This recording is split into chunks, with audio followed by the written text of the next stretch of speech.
Hello everybody. This is Alyssa from Mink Arts and Crafts, and today we are here for a WIP and chat, and this WIP and chat is going to be for Fan Art Fest. This is officially the week 3 WIP and chat for Fan Art Fest, and I am super excited because I just finished my kit that I was working on last time, which was the retreat canvas. I just finished the retreat canvas last night, so now I get to start on the second kit that I have for Fan Art Fest, which is going to be this gorgeous image right here. This right here, it's called Seafoam.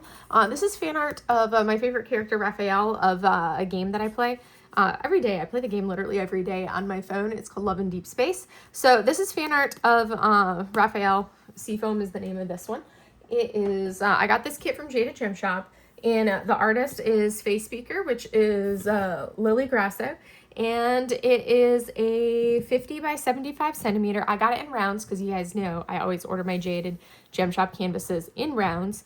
It is one of the hybrid charting, but it's so a little bit more confetti. So we probably will not finish this entire section today, but we're gonna work on this.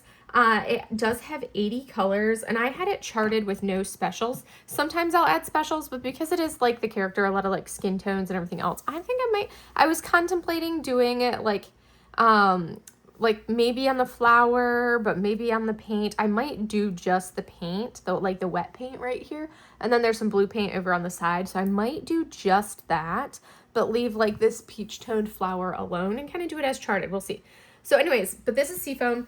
This is what I'm going to be working on today. And a huge shout out to all of our sponsors. I have so many gifts that I'm going to be giving away from this video. So stay tuned until you hear like what you should be using in a sentence. This right here is our event minder. This is Fan Art Fest 2026. Super cute. I need to color it. So this cover minder was designed and made by Nicole over at Shire Shenanigans. So huge shout out and thank you to Nicole for her continued support of pretty much any event that I've ever done. Nicole has been like, she's like, you don't even have to ask. I've already planned to sponsor for you. So huge shout out and thank you to Nicole for that. So I'm using that cover minder. You just can't see it because it's up above.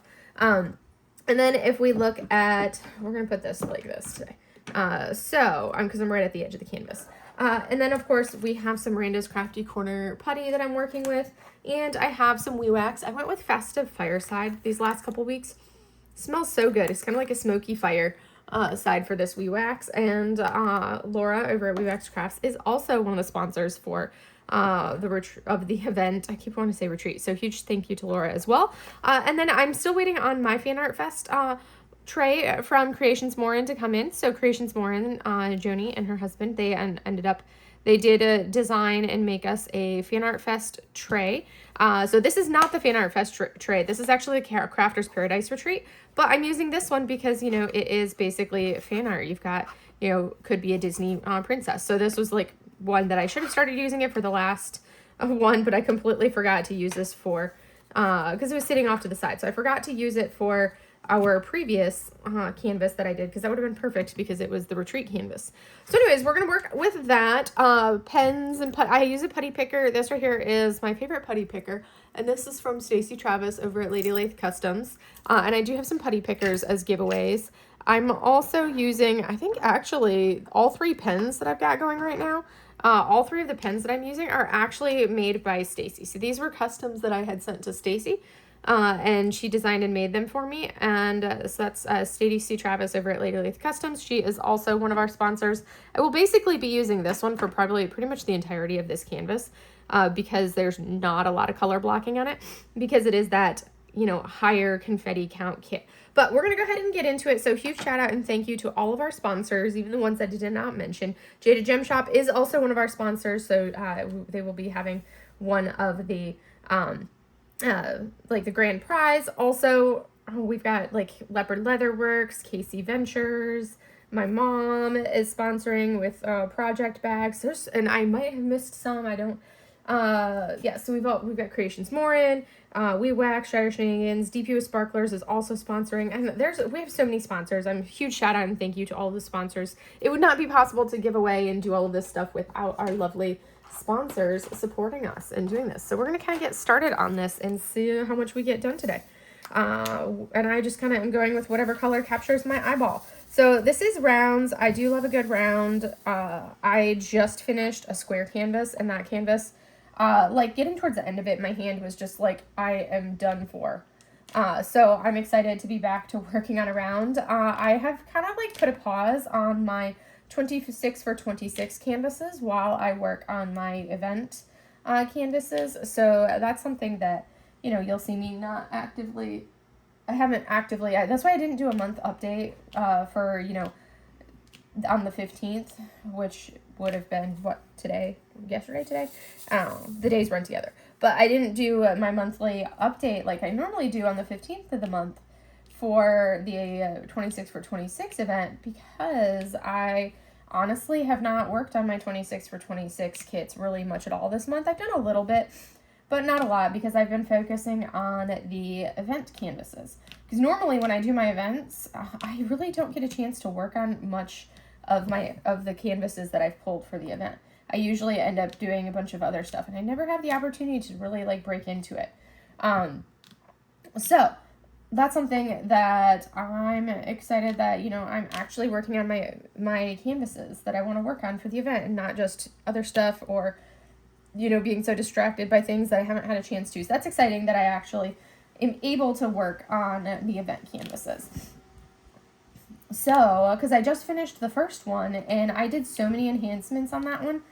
So Alyssa over at the Diamond Painting Accountant, she had kind of planned out the enhancement set for that image, and then I added a little bit, switched some things around, did things a little bit differently. Most of what she had done, and then I just kind of tweaked a couple small things here and there.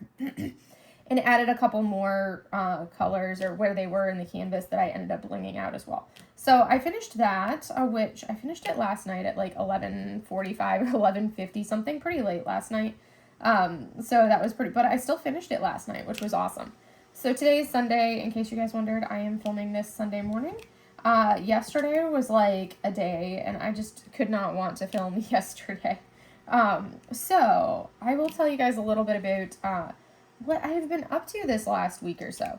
So this past week, and then I'll talk about the excitement that I had yesterday. So this past week, I was kind of like still filling in for my boss on Monday and Tuesday. He was back on Wednesday, and Wednesday I was in the clinic pretty much the entire day. And then Thursday was the change of command for the hospital, so we had a new commanding officer take over. So I saw so Thursday I had like the day set aside to be able to go do the change of command. So I didn't have to worry about like I had a little bit of a break from patients on Thursday, but that was Wednesday. All of my Thursday patients, I had them moved to Wednesday. So that just made for, you know, a really major busy Wednesday, which normally Wednesday afternoons are admin time for me. No, I had like the entire day I was seeing patients. It was busy. It was a lot. So anyways, we working on, we did the change of command on Thursday, which was good. It's always good. Like, we had a really good commanding officer. He's definitely going to be highly missed now. And then it was, you know, just business as normal for Thursday. I did my video that you guys saw on Wednesday, which was basically like the destash video. And oh my goodness, you guys are amazing, because I think I'm down to only 23 canvases left in the get rid of pile. And I think my destash pile had been really piling up. And I think I was at something like 55-ish or so canvases that I was wanting to destash. And you guys have like really come through and helped me get rid of a whole bunch. I do still have a handful of canvases. Like I said, I still got about like 25 or so 24, 25 canvases, somewhere around in there left. So if you check out Wednesday's video, I do have a comment pinned that has what is still available. So you can see, okay, hey, these are the kits that are still available, because I would really love to get rid of all of those kits. And if you're curious about prices, I don't think I've sold any kits. I think I've sold a couple discontinued kits for like $40. But for the most part, I'm like a lot of kits. I'm like $10 to $20. Some 25 to 30. It's really, I'm just all about like getting these kits gone. Some of the small ones I was like, you know, $5. because I just want them gone. And sometimes it's like you're paying more in shipping than you are in the actual, for the actual canvas, but I'm like, I just want them gone. If you're international, I will 100% ship to international. You just have to be willing to pay the shipping price. I do take the kits and I take them out of the box and take them down to as compact as you can get out of the box.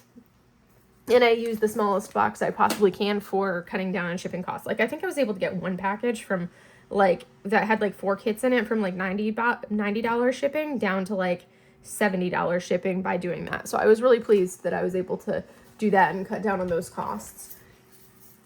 So, anywho, we are going to, since this is a red color drill, we're going to use my other tray for it because it just stands out a little bit better, because the red would look too similar color-wise to here. But what's really cool, so I love a good white background for a tray, and that's what, so Creations More and so Joni worked with us, and we actually, the tray itself is black on the outside, but then, like, the inside is white. So, but it has, like, the black lines to divide, so it's kind of got the, like, instead of multicolor like this, it's going to be white in the grooves and then black lines to make it easier to kind of distinguish and see your drills. So, because that's something that I absolutely love, is having that white background, because pretty much every single color of drill shows up well on that. So I love that. So, anywho, yeah, that was really, so Wednesday night and Thursday night was pretty much spent basically, you know, packing and invoicing and all shipping and all of that stuff. And then Friday I took all of the stuff and dropped, I think it was like 13 packages, which some things had up to like 10 things inside of them. But I ended up taking all of those packages over to UPS on Friday after work, got those dropped off. I do have I have 2 more packages that I do need to still mail out. I was supposed to get one of them out yesterday on Saturday, but there's a reason why that did not happen, and that's I'll get to once I get to my week. So anyways, we're just gonna make that whatever color that one is. So that was my throughout most of the week. It was so not as much diamond painting time like this week, because I was really working on the destash stuff. So it's like you have to be in the mood to destash, at least I do. And it's like it's not something that's quick and easy. It takes work to do a destash, but it's so freeing once you've destashed stuff and it's gone and it's not in your house anymore. And my stuff was a little out of control, so I really needed to do the destash and get rid of some stuff. So I was really glad that I had been able to kind of get rid of a lot of things. And, you know, I'm happy that they're going to people that are going to enjoy them instead of just sitting there languishing in, you know, the spare bedroom, because I like to get them out of my space. That's one of the big things. If you decide to destash something, getting it out of your space. Let's see, what color do I want to do next? This one is yelling at me. It's not a lot of that color, so that's fine. So this one has so many colors that I had to have 4 additional colors in this mini Elizabeth Ward container. But the other 76 colors fit in the other one, because there are a lot of colors in here that are basically just like onesie-twosies, or not onesie-twosies, but not massive quantities for most of the colors in here. So that's kind of one of the nice things. This, we're just using a small amount. That's going to be a lot more up into his pants. But for right here, I just have a small amount of this color. So anyways, yes, the destashing, making good progress on that. I would really like to get to the point where I don't have anything in the destash list pile anymore. Because I'm being very picky now about what I want, so I don't really have a bunch of new stuff to worry about for destashing. So it's not like that's something that I have to worry about. Oh, I'm going to have a ton of things to destash again. Once I get rid of all of these things, then they are gone. I don't have to worry about it. So that was pretty much most of Friday, and then I was working on my other canvas Friday evening. I was working on the other canvas, and then I was I was working on it, making progress on it, and then I went out and I was out walking around in kind of my dining room. I had kind of lines up with a bonus room, and I was out there walking around, and I'm like, I felt like I was walking in a little bit of water, not like a ton of water, but just like a little bit of. Just like a little bit where I was like, okay, I got a water drop or 2. And I was like, well, Mochi was on the floor. So maybe she was drooling on the floor, because she does drool quite a bit. when she purrs, she drools. So I was like, well, it could have been like mochi drool, but I was like, that's a little much. And then I started investigating, and this was at like midnight on Friday night, you guys. I started investigating, and then I realized that there was water. I have like this, like kind of like the vinyl plank flooring, in my, not in the 3 bedrooms, it's in the bathrooms, the hallway, and then the living room, kitchen, dining room, bonus room area is where I have that particular flooring. I was like, as I was walking, I realized in the bonus room and then where the bonus room meets my dining room, I was like, I'm hearing the squish of like damp water underneath the flooring because it's basically a concrete slab underneath. So I like started investigating. Granted, it's like 1 o'clock in the morning.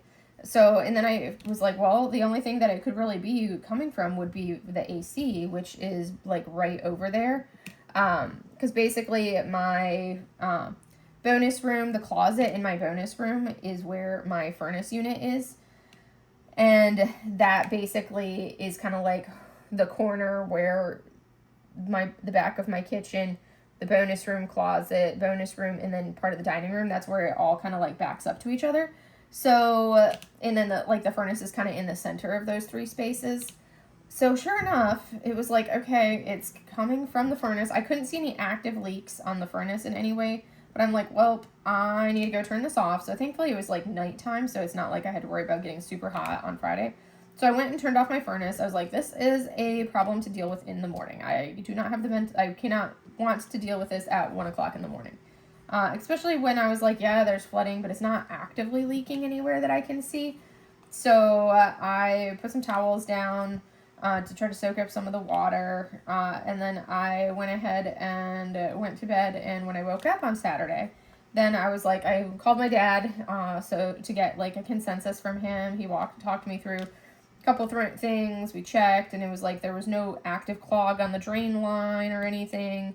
That was good. There was like no leaking from some of those different areas. We kind of like looked at everything, and he was like, yep, you know, not one of those things. So ended up calling furnace company to come out and take a look at it, do the repair, whatever needed done. And I'm like mentally preparing myself for, like a couple $1,000s worth of stuff in some way, shape, or form, because I like to prepare for the worst and hope for the best. That's how my brain operates on things like this. I prepare for the worst and hope for the best, and hope that I don't have to, spend that much money getting something done, but I will still mentally prepare myself for it. And that's just how I've always operated, has been, the prepare for the worst, hope for the best kind of a mentality. Because then you can be pleasantly surprised when it goes well, but you mentally prepared yourself and set yourself up for a worst case scenario. But that's always how I've kind of operated. So I called the company. They were like, okay, we will put you on the list. We'll have a technician out there between 8 a.m. and 8 p.m., but they'll call you when we'll call you when they're like 30 minutes out. So I was like, great, because that's a 12-hour window. Basically, be here today, and we will get there sometime today. So I was like, okay, fine. So I'm like, I need to make sure I have my phone near me so I don't miss any phone calls. I needed to mow the lawn yesterday because it's been raining so much the last 2 weeks that I did not have a chance to mow my lawn last weekend. So normally I mow my lawn on the weekends. Because it's like you have to, because here in Florida, it likes to rain in the afternoons. So it's like you kind of have to mow the lawn before 2 or 3 o'clock. Because if you try to wait until after work, like during the week to mow it at like 5 or 6 when the sun is kind of going down and it's not quite so like glaringly blinding at you, well, that would be an ideal time to mow, except for here in Florida, that's when it likes to start raining. So all week long, it started raining at like 2:30, 3 o'clock in the afternoon. So I didn't have a chance to mow my lawn last weekend because it had rained so much. And with the grass being, when it rains that much, you can't just like immediately go out when the rain stops and mow, because you have to let the grass dry. So but you can't mow first thing in the morning because the grass is too wet to mow first thing in the morning. So it's like you're kind of finding this balance. Like the earliest I can go out to mow is usually about 10:30. Hi, Carcass. Are you slinking, Sushi? She's slinking behind my table, my diamond painting, behind my easel. So, you are funny, Sushi. She's like, oh no, I stepped on something and it scared me. So, basically, I tend to, so it's like 10:30 is the soonest you can go out and mow, and it usually takes me about an hour to mow. So I was like, okay, I will go out. I went out at 10:30 yesterday to start mowing. It was 84 degrees outside when I went outside. And I had the AC off in the house. So, you know, I was like, it's going to get hot at some point throughout the day. Because I don't have the, like, I had the AC always set at like 78 or 79. So I don't cool it super heavy in here. Which means, you know, it didn't have like this high or this really low temp of being like 72 to 75 to start off with. It was starting at, you know, a 78, 79 temp. So I think at that point the house was like 80 degrees, which is comfortable for me still. And I was like, all right, let's go ahead and go mow. I went out to mow. I had to raise the mower deck up a notch because, up a level because it was so thick that it, like, I had to do that, otherwise it kept stalling out. So I started mowing. After about half an hour, I had to come inside because it was just so hot and so humid. So I had to come inside and take a little bit of a, like, breather, like, cool off, get some water kind of a thing. So I did that about 11 o'clock, and in the 30 minutes that I was outside, it went from being 84 degrees up to 88 degrees. Like, it just jumped that quickly. I was like, holy crap, that's intense for it to go up that quickly. So, let's see, I want the star shape. There it is. Oh, my drills are too far away. I can hardly reach them because I'm over here and my stand is in the way.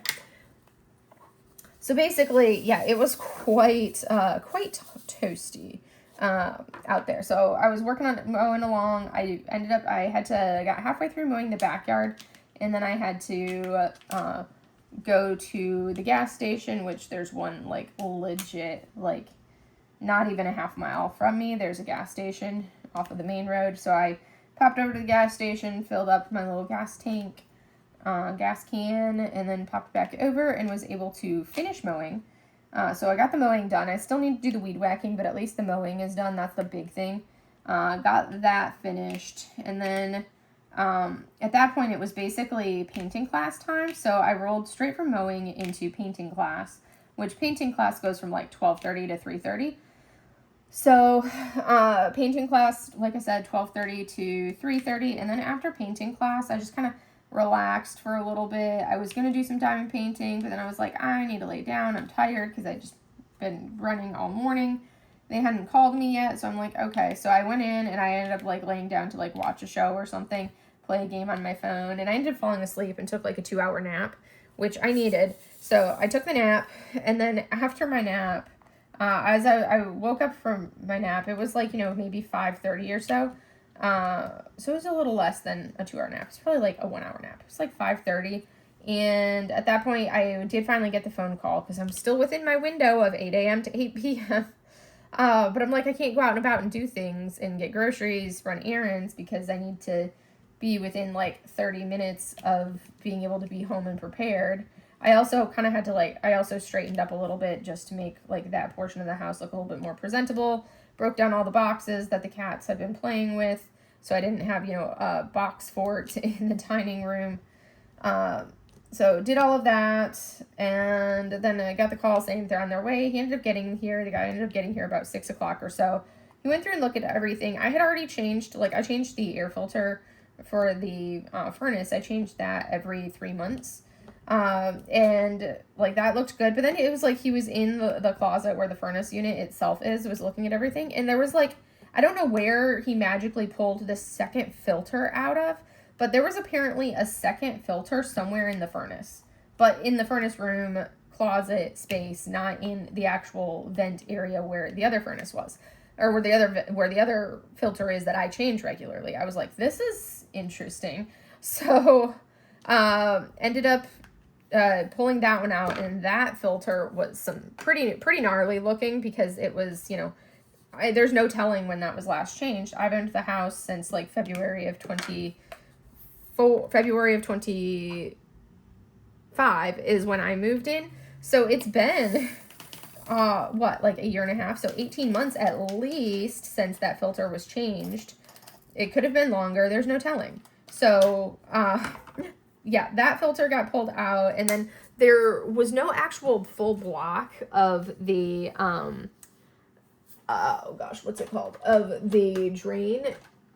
But, however, he ended up flushing the drain, and he had like a bunch of like sediment and gunk that he was able to get out when he did like a flush for the drain. So there was nothing that we could point to and say, this is why your furnace was overflowing and leaking, and he cleaned made sure that the pan, all of that was good to go. So there was nothing that was like, this one thing is the underlying cause. We would think it was just kind of like the combination of factors and like the gunk buildup for the drain line, all of that stuff really contributing to it. So he's looking at everything, and part of it is they do like, when you do a call out like this, they do run a diagnostic on your furnace, and then they look at everything. They looked at both the furnace and the outside fan unit. So looked at all of that and was running some stuff. And I guess like there's like the electrical current type stuff of what it's supposed to draw or use or whatnot. It's supposed to be like, my unit was like a 45. I don't remember what units or whatever it was supposed to be measured in, but basically it was like 45 and 5. The 45 side for my outdoor big fan, those big square boxy things that sit outside, that was running well. It was within range. It was like 43 something. So that one was well within range. But then the other portion of it that he tested the voltage or whatever of was showing like a 1.2, and it's supposed to be a 5, and that is most definitely not within range. And that was basically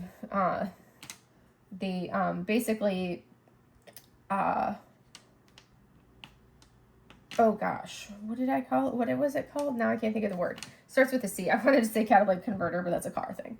But basically, this part that if with it running like that, and he gave me those numbers and was like, I'm gonna go out and like put up a quote and everything for you, for everything. So he did. While he was doing that, I was like researching and everything.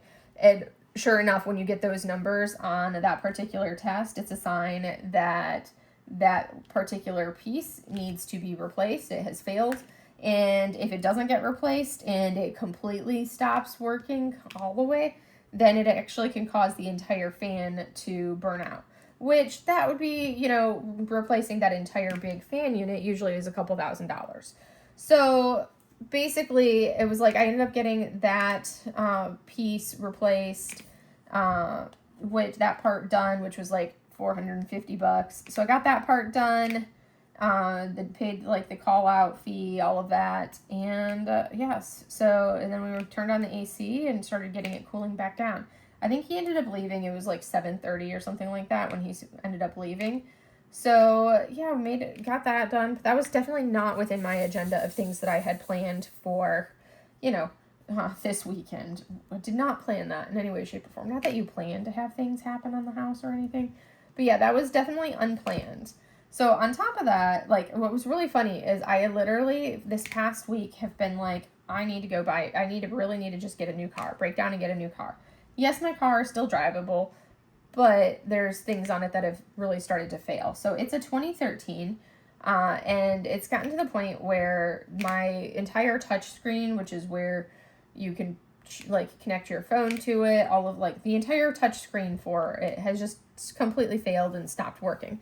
And I'm like, my car is old enough that I'm not going to spend the money to keep putting repairs, to do repairs on a car that like is probably, I think it's like Blue Book trade-in value is only like $1,500 or something like that.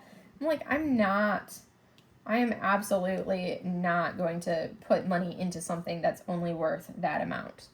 Now, if it was only a couple of years old, that would be a different story. But when it's something that's like a 13-year-old car, I bought it brand new in 2013.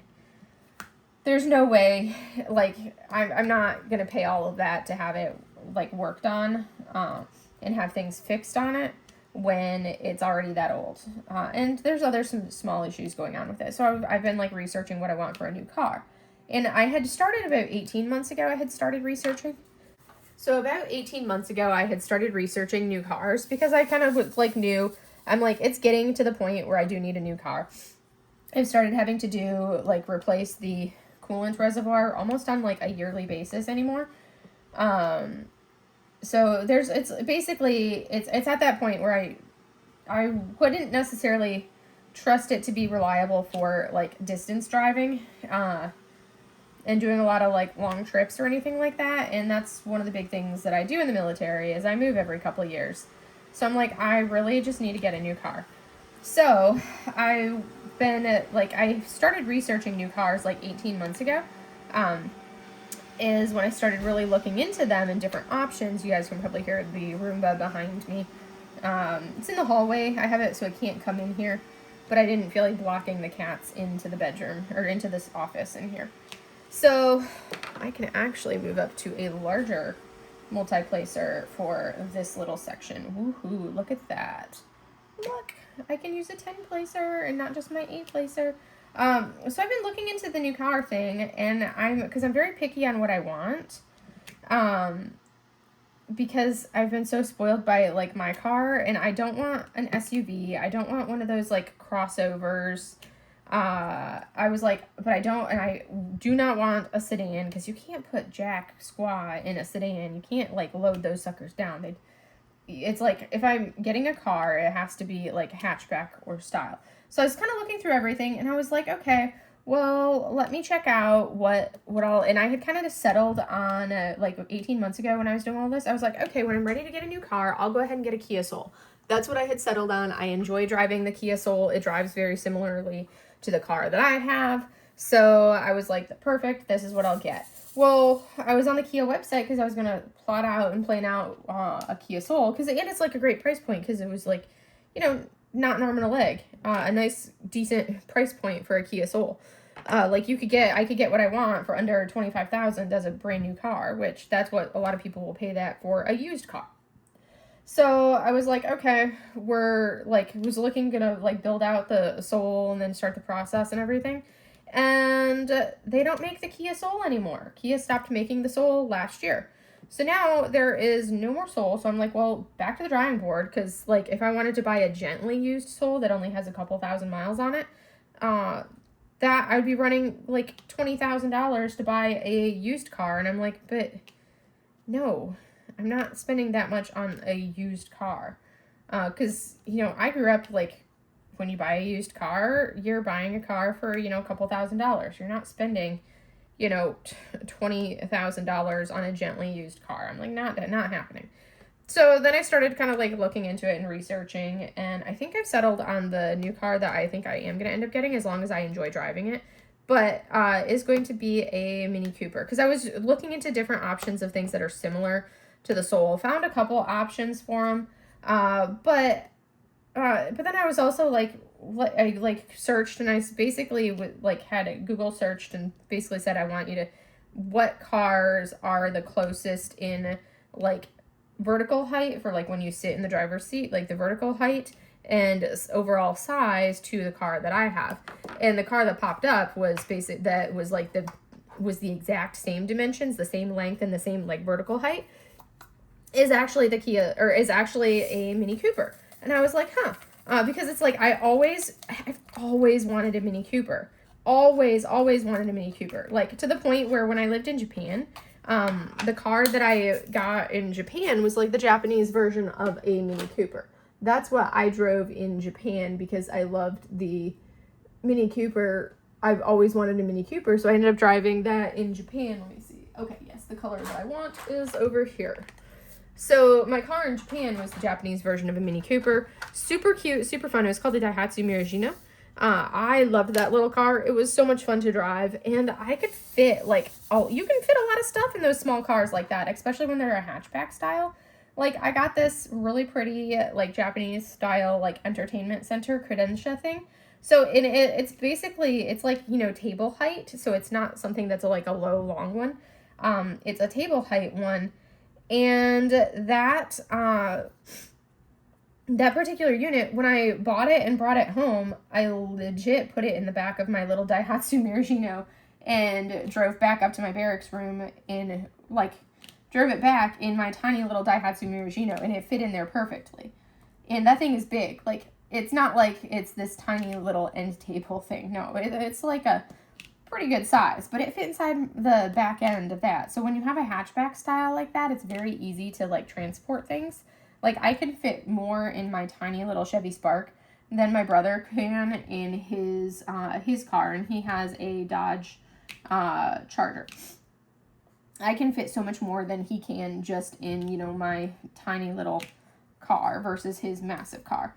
So yeah, that's so I was researching, found that, and then I was like, yes, it's gonna be a little bit pricier. But then as I was thinking about it, I'm like, I know it hurts my soul to spend money on cars and things like that, especially when it means I'm then gonna have, you know, a car payment again, which I've been enjoying not having to have a car payment for the last like 10 years. Because I paid my car off pretty quickly. So I've been enjoying not having a car payment for the last however many years. So this whole having a I'll have to have a car payment again, whole 9 yards. But I was like, you know what? I can totally, it's like I can afford a Mini Cooper. I can totally do that. Yes, it's a little bit Yes, it's a little pricier. I think I could get, but it also has one that's like a fun color that if I pay like that, I can get that. I'm like, okay, I like that color because that's one of my big things. I've been driving such a funky color car. My car is a bright green. I've been driving a funky colored car for so long that I can't drive a boring colored car.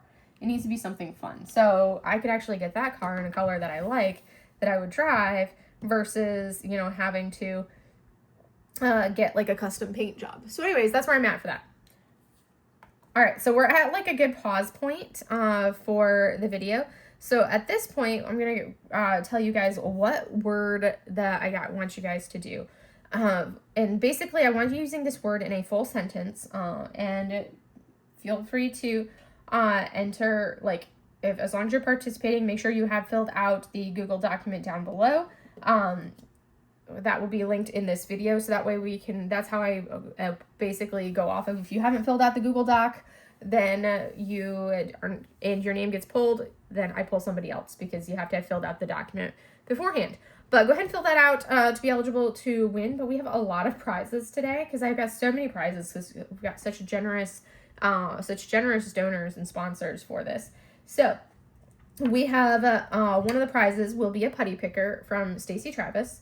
There will be 2 of the accessory bags that my mom has made. There will be a tray from Creations Morin.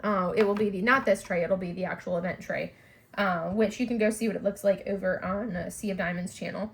There will be a gift card from Casey Ventures, a gift card from We Wax Crafts, a gift card from Shire Shenanigans, and a gift card from DP with Sparklers. So that's 1, 2, 3, 4, 5, 6, 7, 8 winners that we will be drawing next week. So plenty of opportunity and chances for people to win something.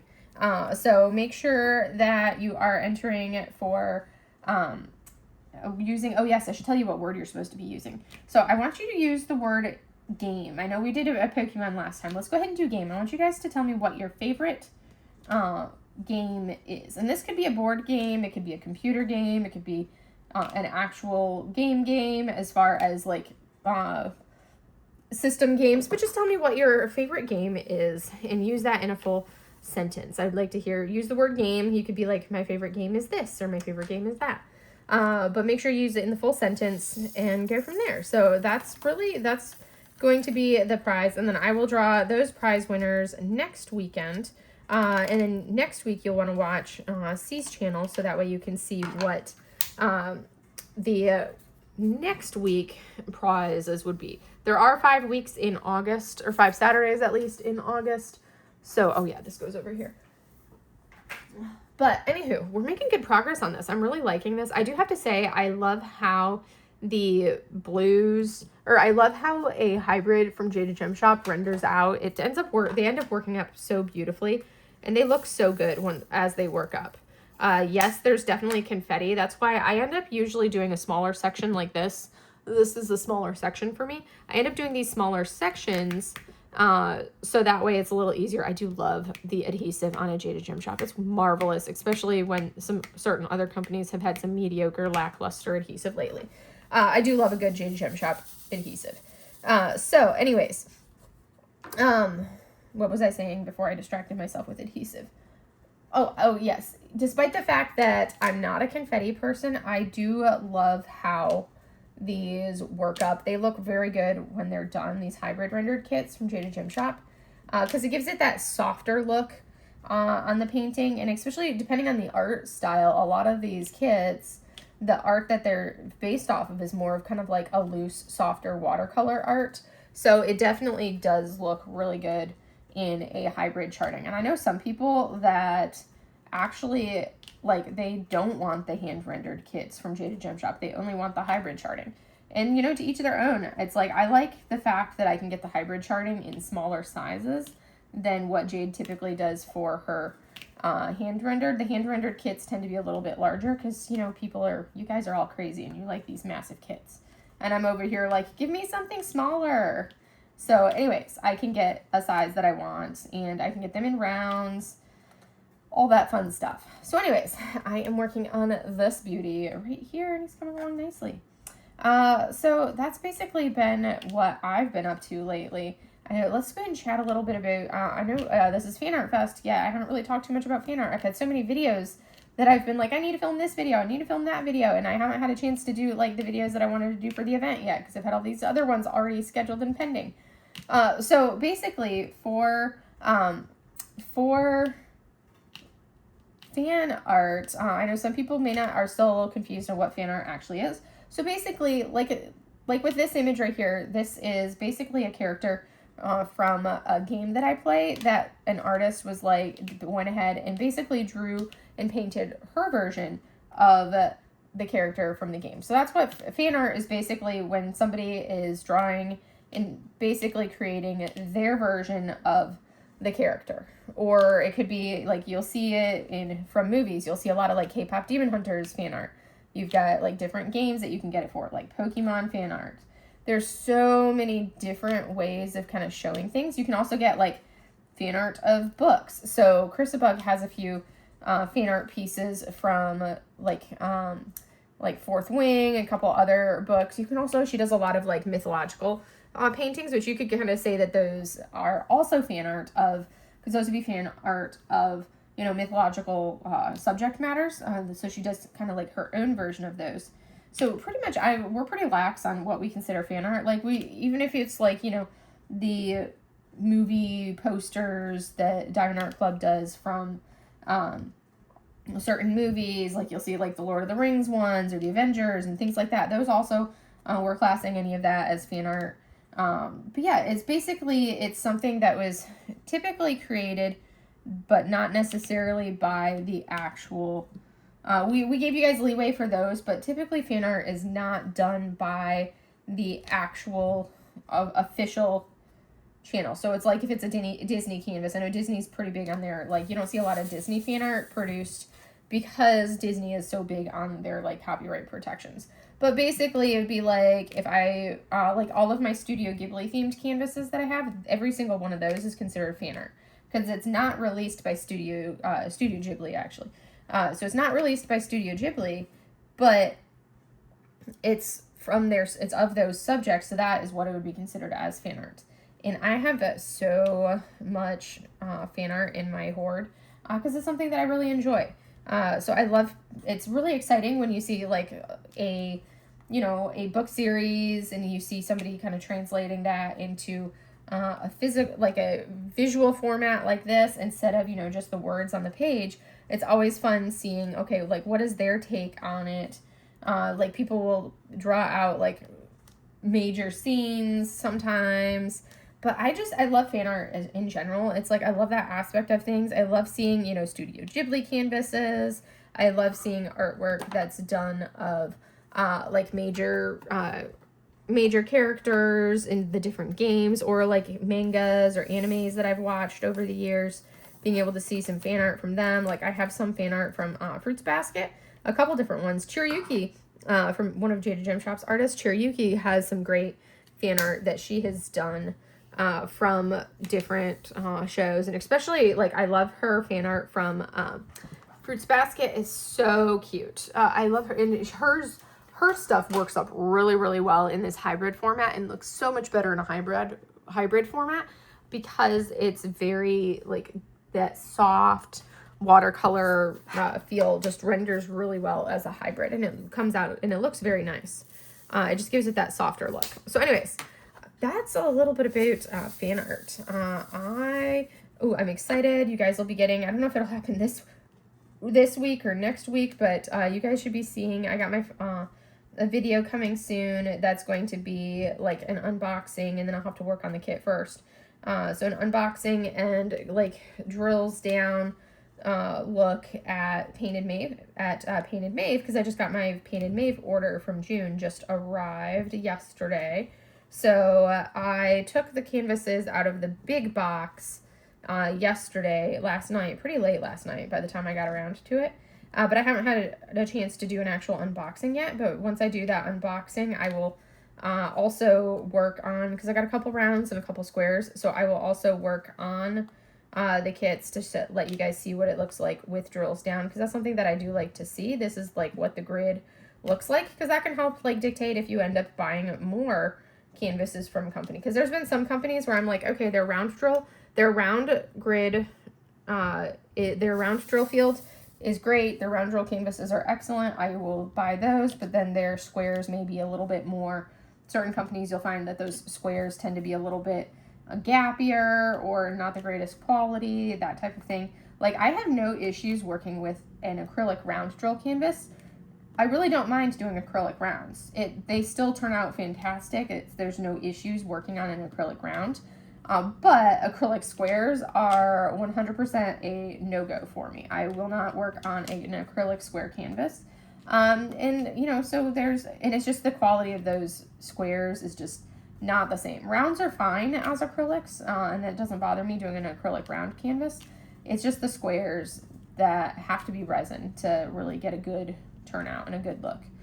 So anyways, I like to see those drills down. So you guys should be seeing a video in the next week or two from on Painted Maeve, kind of doing that unboxing, and then I just have to decide which of the kits, because I think there's 2 that are rounds and 2 that are squares.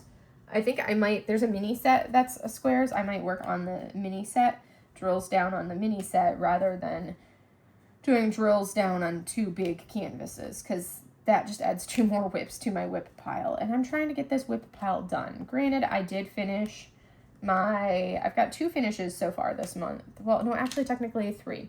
So I finished 3 kits so far this month, and I just have a little more to work on.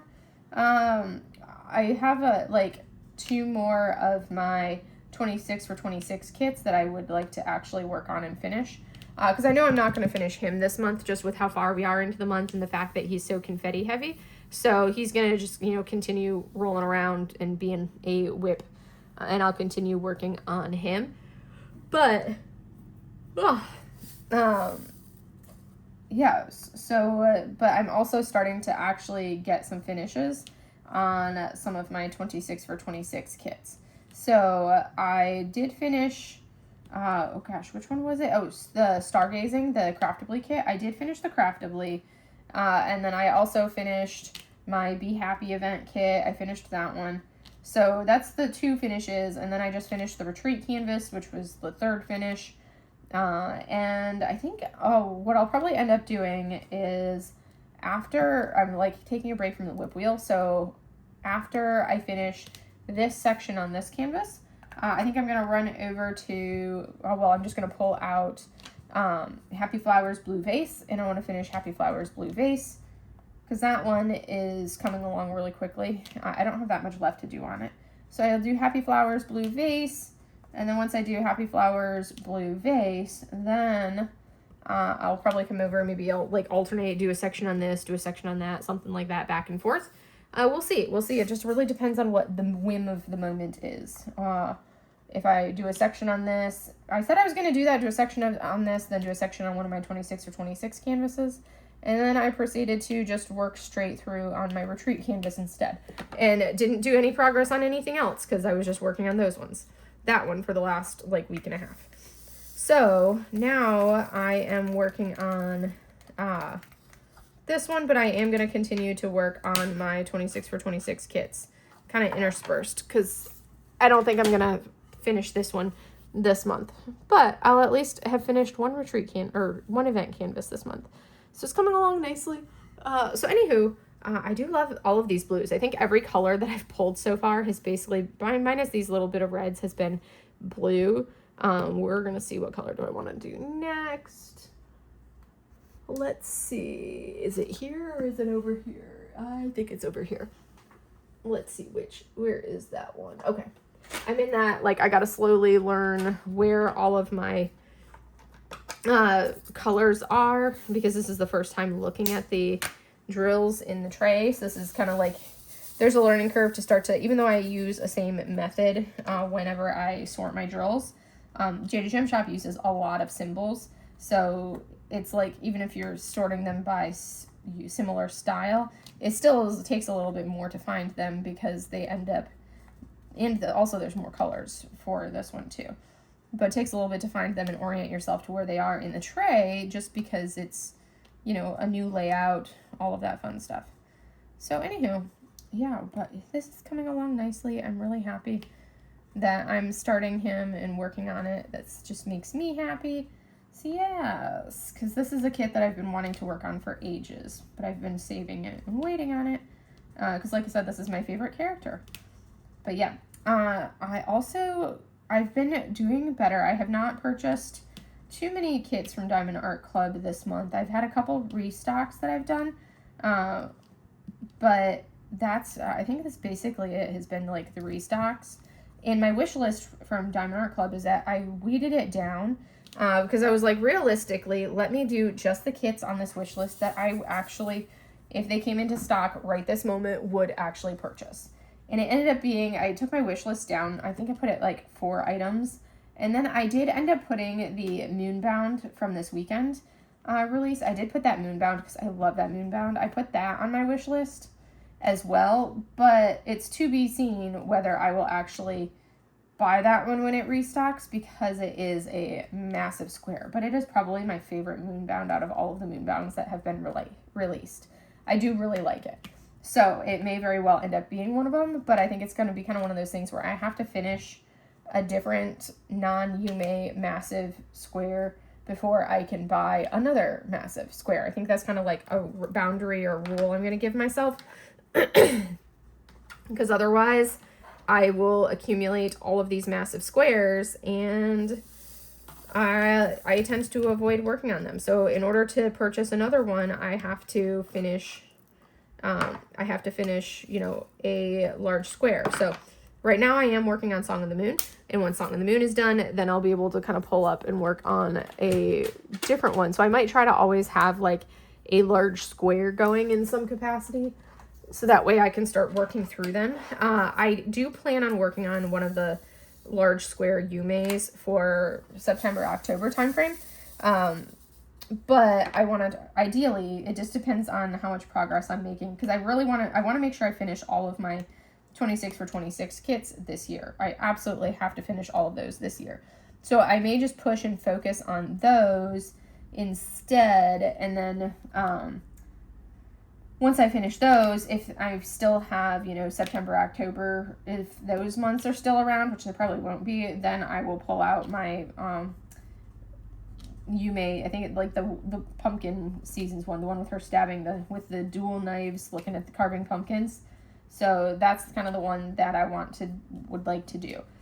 But if I don't get to it, because I do not want to add that one onto the list if I've already got a bunch of these other kits going, which includes some larger squares. So I would rather kind of work on that. But anyways, I think that is good for today. Let me go ahead and turn off that's why it was so dark. I never turned on my light over there.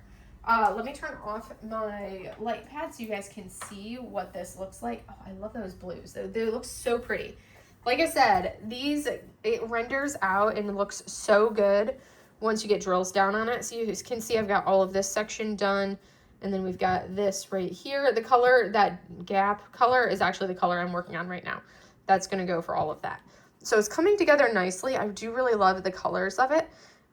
It's very pretty, very soft with all those blues. So that's exciting to see it with, you know, coming together like that. But anyways, that's all I have for you guys today. I hope you guys enjoyed this video, and I will see you in the next one. Have a great day, everybody. Bye.